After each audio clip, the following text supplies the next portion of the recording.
वो जो 23 एक जो पैरा 5 है ना, 23 23(1) में कहा गया है ना कि टेट एक न्यूनतम आता है, उसी के पैरा 5 में कहा गया है कि all the advertisement that has been done before this notification would be presumed.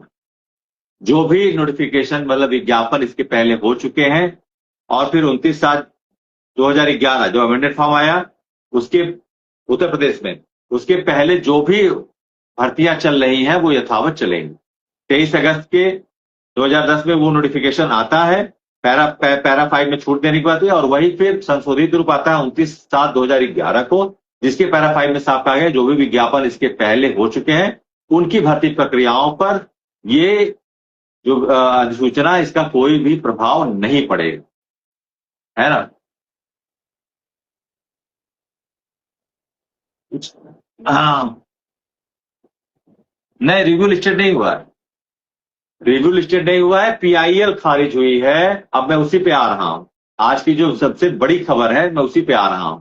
I am giving some time, है ना, कुछ अच्छी बातों के लिए थोड़ा टाइम लेना चाहिए। तो पहले तो हम लोग इसके बैकग्राउंड समझ रहे हैं कि ये पीआईएल जो ये अप्रोचेस थे वो केस को थोड़ा बहुत, जो कहते हैं ना, हल्की फुल्की एक वो दे रहे हैं, थोड़ा सा मतलब एक हर्ट कर रहे हैं, इसको होता है ना कांटा चुभना, एक हर्ट कर रहे हैं, कोई नुकसान नहीं हुआ है, कुछ भी नहीं हुआ। और ये भी आप लोग मत समझिए कि आपके रिव्यू में लेके उसके मेरिट पे कोई प्रभाव पड़ा है। रिव्यू बिल्कुल एक अलग मोड का एक अलग मॉड्यूल है, वो उस पर कोई प्रभाव नहीं पड़ा है। ये लोग जो प्रयोगवाद के सिलसिले में गए हैं, जो नहीं जाना चाहिए था उस पर असर पड़ा है। और सुप्रीम कोर्ट का जो सारे वर्डिक्ट्स हैं इस पर साफ है कि आपको अगर डबल बेंच का ऑर्डर है तो आपको रिव्यू में ही आपके पास जो विधिक उपादानों के तरीके हैं उसी हिसाब से जाना चाहिए, है ना। उसके अलावा आपको जो तरीके हैं उनका उनका ही पालन करना चाहिए, है ना। तो कहने का मतलब है कि आप लोग को एश्योर रहना चाहिए, कोई भी ऐसी बात नहीं है। क्योंकि मैंने खुद सिंघवी साहब से बात की है, मैंने खुद मुकुल रोहतगी जी से बात की है, और केस को ब्रीफ किया है, ओआर के साथ ब्रीफ किया है। मैं थर्ड पार्टी एश्योरेंस नहीं दे रहा हूं कि तीसरा आदमी जो है, जैसे आप डॉक्टर को कोई मरीज कोई कह दे कि मुझे दिक्कत है, वो आदमी डॉक्टर को बताए, और डायरेक्ट आप डॉक्टर को बताए कि मुझे दिक्कत है। तो उस तरीके से मैंने खुद जो है सिंघवी साहब से, रोहतगी साहब से इस केस के मैटर पे पूरा वेल एलॉबरेटेड ब्रीफिंग की है, आधे घंटे तक, और उन्होंने केस को समझा है। उनके पास थोड़ी सी प्रीफेसिंग भी इस केस के बारे में थी, तो उन्होंने केस को टेकअप किया है। तो जाहिर सी बात, अब देखिए यहीं पर अंतर आता है, वो इतने बड़े प्रेस्टिजियस प्रीमियम काउंसिल हैं, अगर वो केस को लिए हैं तो वो भी तो कह सकते थे कि रीड करना चाहिए, है ना, वो भी कह सकते थे ना कि इसमें पीआई दाखिल करना चाहिए। लेकिन वो जान रहे हैं कि इसकी मेरिट में केस की जो प्रोसीजर है उसमें हमारे पास रिव्यू ही है। तो इसीलिए बड़े वकील, लीगल टीम जो आपकी लड़ाई लड़ रही है, why you all should have relay on legal team, आपको क्यों विश्वास रखना चाहिए, यही सब कि अगर आप लीगल काम कर रहे हैं तो आपका ऑथेंटिकेशन होना चाहिए, आपके अप्रोचेस बिल्कुल जो है कि डोमिनेंट और कंप्लीट होने चाहिए, जिस पूरे भारत के लोग अगर विश्वास किए हैं तो आपको उस विश्वास के पैमाने पे खरा भी उतरना पड़ेगा। हमने कोई समझौता नहीं किया, we had not compromise at any rate. हमने जो बेस्ट लॉयर है देश के, जो टॉप 2 लॉयर हैं, हम 3 की बात भी कर रहे हैं, वो भी हम करने वाले हैं, है ना। अभी थोड़ी सी लड़ाई चली गई ईरान इजराइल की, नहीं तो हम भी अप्रोच कर रहे थे, एक तीसरे काउंसिल से, अब नाम नहीं बताऊंगा, हम उसके लिए भी अप्रोच करने वाले थे, भले उसके लिए हमको अब्रॉड ही अप्रोच करना पड़ता है। अब्रॉड भी अप्रोच करते, वो अब्रॉड रहते हैं, तो वो भी हम अप्रोच कर रहे थे।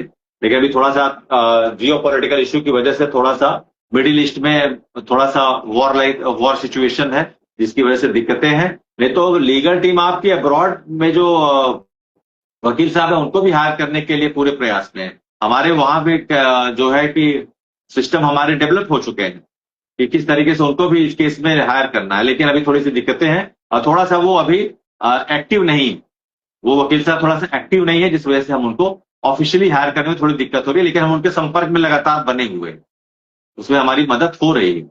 लेकिन जो ये दोनों काउंसिल्स भी हैं, सिंबल सिंघवी जी, मुकुल रोहतगी, देश के टॉप काउंसिल्स हैं, है ना। You should not have any type of doubt upon their skills, their judicial skills. They are actually the icon, है ना, वो एक आइकॉन है इस काउंसिल्स के, जो आज फेस वैल्यू उसमें एक आइकॉन की तरह है।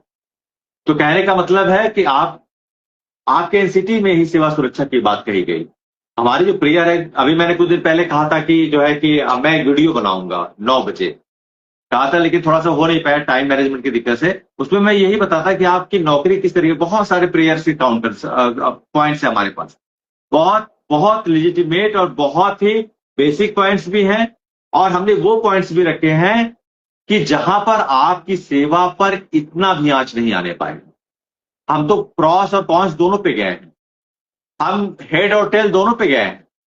अगर यहां पे नहीं होता तो वहां से आपके लिए जो है कि ऑप्शंस रखे हैं कि क्या हमारे लीगल्स और भी एलबाई है जिसके लिए हम परस्यूएट कर सकते हैं, उसके लिए हमने पूरी तरीके से तैयारी की। बहुत मजबूत काउंटर समाज। बार बार हम कहते हैं 16 सालों का ये गैप है, it's a total you can say vacuum of correspondence to the affected one teacher. 28 राज्यों में इतनी बड़ी चीज अगर मैंडेट कर ली है, और क्या 28 राज्यों के शिक्षकों को कोई कॉरेस्पॉन्डेंस आपकी सरकार ने नहीं किया?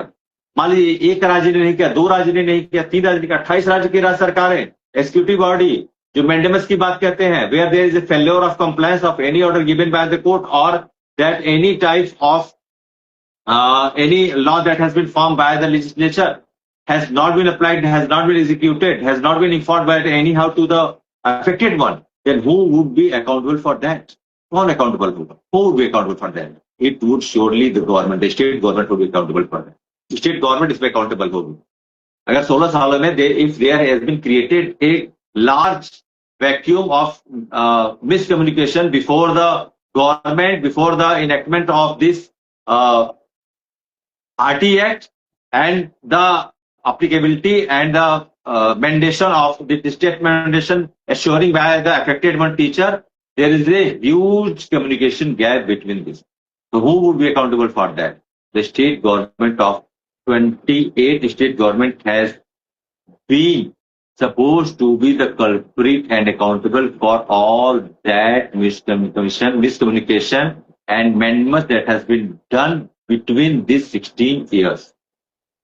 तो हम उसके लिए भी करेंगे, हम वो भी करेंगे, ऐसा तो है नहीं।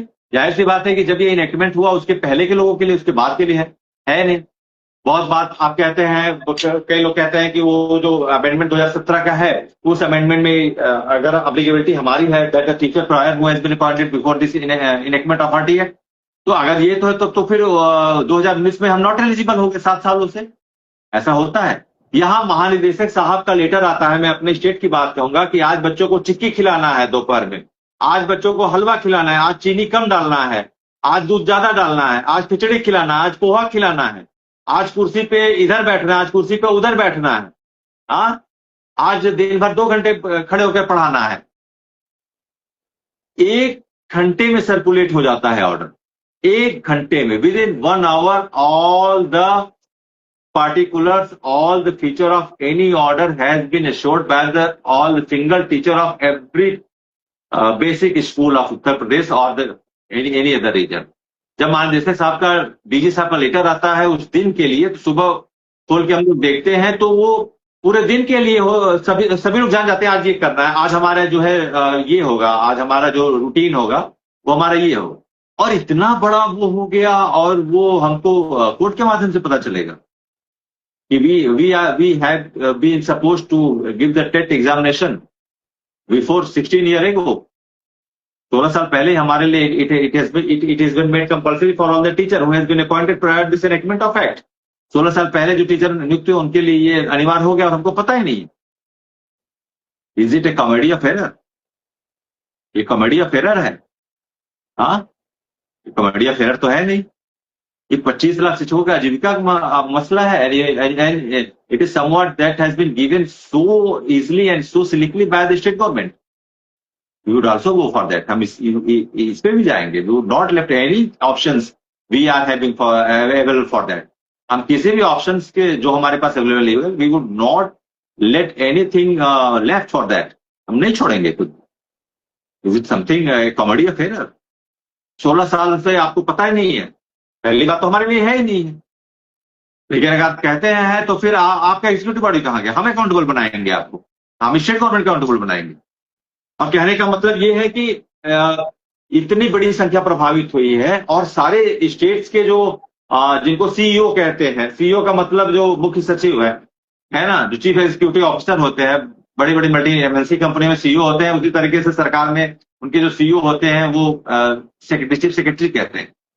क्या रोज के लेटर्स आ रहे हैं और शिक्षकों की नौकरी से जुड़े लेटर को आप इशू नहीं करा सकते थे कि उनकी आजीविका के लिए 1 सितंबर 2025 को फैसला आएगा, तभी वो जानेंगे कि उनकी नौकरी खतरे में पड़ेगी। उनको 2 साल का समय डेडलाइन दिया गया। ये समवॉट ए जोक, ये जोक है। It's matter of the family of 22.5 million teacher. ये 25 लाख जो की नौकरी सवाल है। They are living in a democracy, they are paying the tax, they are following the rule given by the government, they are following the rule that has been mandated by the honorable parliament, that has all the teacher, all the citizen has been following all the rules that has been mandated by the honorable supreme court. Who would take the responsibility? कौन responsibility लेगा? 16 सालों से आपको पता नहीं। कहने का मतलब है आपके पास बहुत ही नेचुरल ग्राउंड है, लीगल ग्राउंड है, हमने सारे ये हैं। अभी तो मैंने एक वानगी बताई है आपको, ऐसे बहुत सारे पॉइंट्स हैं, बहुत सारे एलिजिबिलिटी क्राइटेरिया है, जिसपे अभी आप ये सोचिए कि जो मृतक आश्रित शिक्षक नियुक्त होते हैं, आप सोचिए जो आश्रित शिक्षक है, मृतक आश्रित शिक्षक, who has been given a compensative job, है ना, for the untimely device of their parents, जो उनको दिया गया है, क्या उनसे आप छीन लेंगे? It is not something that is somewhat a negligence of the rights, the basic rights of a person who has been given a job by their device of their parents, and you would take this job by this order. Honourable court का तो हम जो है कि सम्मान करके जा रहे हैं, लेकिन सरकार की जवाबदेही कौन तय करेगा?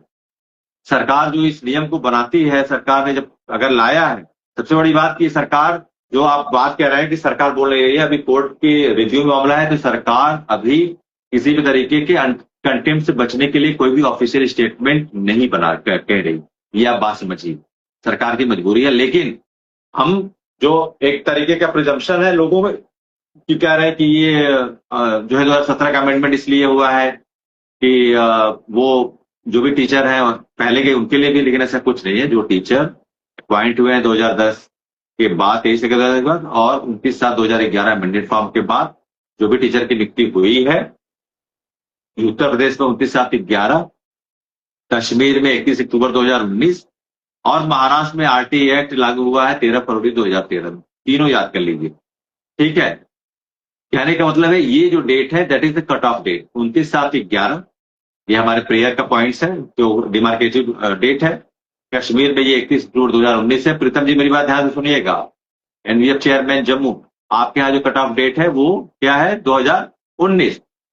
और महाराष्ट्र में ये डेट है 13 फरवरी 2013। तो इस डेट पे जो है वो कट ऑफ डेट है। इसी डेट पे जो है कि आप एमए कर सकते हैं। कहने का मतलब जो कश्मीर और महाराष्ट्र अगर 2011 से 13 के बीच में आता है और कश्मीर 2019 से लेके 2011 के बीच में आता है, तो they would go for the miscellaneous application. They are having the legal option to go and file a miscellaneous application. लेकिन वही कश्मीर अगर 29/7/11 के पहले है, भारत के जो भी रीजन है वहां के टीचर अफेक्टेड है, अगर 29/11 के पहले है, they would can adjoin the review petition with us. वो हमारी रिव्यू पिटिशन में ज्वाइन कर सकते हैं एज ए प्लीडर, ठीक है। वो हम बताते भी हैं। क्या लग रहा है भैया आपको? सर हमें लग रहा है पहली तारीख, हाँ बिल्कुल मिलेगी। ये आपने अच्छी बात की। पहली तारीख को देखिए हमने आपको बताया था कि हमारी असली लड़ाई तो ओरल हियरिंग की है। बात समझिए, हमारी लड़ाई ओरल हियरिंग की है। 51 I have given the segmentation of 51/49। मैंने सेगमेंटेशन दिया है। हमारी लड़ाई 2 हिस्से में है। हमारी लड़ाई एक 51 और एक 49। The first one who is carry a portion of 51 that is related to the oral hearing. The second one that is carrying a portion of 49 that is related to the judgment that would be adoptable, that would be surely given by the honorable court in later on when the procedure would be commenced, जब आएगा। कहने मतलब 51% तो एक oral hearing की हमारी लड़ाई। अब मैं आता हूं अपने आज की मीटिंग पे। सारी बातें हुई हैं। आज डिप्टी रजिस्ट्रार साहब के यहाँ एओआर साहब की मीटिंग थी 2-3 दिन पहले। हमने मेंशन मेमो भी कराया है और मैं आपको बताना चाहूंगा कि वास्तव में इसमें डिले क्यों हो रहा है। 24 मार्च को जब सुप्रीम कोर्ट प्रीमाइसेस से मैंने एक वीडियो बनाया था। मेरी वीडियो को आप ध्यान से उसमें भी फ्लैशबैक में देख सकते हैं, फिर से एक रिमाइंडर के तौर पे। मैंने उसमें 2 बातें कही थी, बहुत ध्यान से आप सुनिएगा, उसमें जाके भी आप वेरीफाई भी कर सकते हैं। मैंने 2 बातें कही थी। पहली बात तो ये कही थी कि office seat has been updated, वो अपडेटेड हो चुका है and it is also being updated, update हो भी रहा है।